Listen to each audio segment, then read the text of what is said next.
चार दांतों में है, चार दांत। हल लो। दूसरा भीतर। हाँ सेकंड दोस्त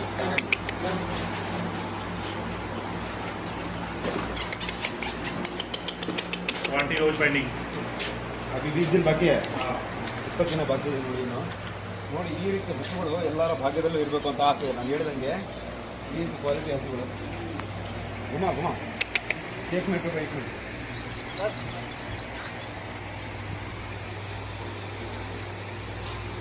ಹೈಟು ವೆಯ್ಟು ಬಾಡಿ ಸ್ಟ್ರಕ್ಚರು ಈ ರೀತಿ ಹಸುಗಳು ಆಯ್ಕೆ ಮಾಡ್ಕೊಳ್ತೀನಿ ಅಂದರೆ ಏನಿಪ್ಪ ನಾವು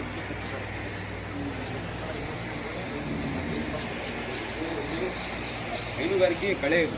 ನಮ್ಮಲ್ಲಿ ಈ ಬ್ರೀಡ್ ಸಿಗೋದು ಇನ್ನು ಗೊತ್ತಿದೆ, ಸಿಗೋದು ಇಲ್ಲ ಅಂತ. ಹೈನುಗಾರಿಕೆ ಕಳೆ ಇದು. ಈ ರೀತಿ ಹಸುಗಳು ಸಾಕಿ ನಮ್ಮ ಉದ್ದೇಶ. 4 ಕಲ್ಲಿದೆ ನೋಡಿ. ಸೆಕೆಂಡ್ ಲೊಕೇಶನ್ कितना हो गया 2 मिनट का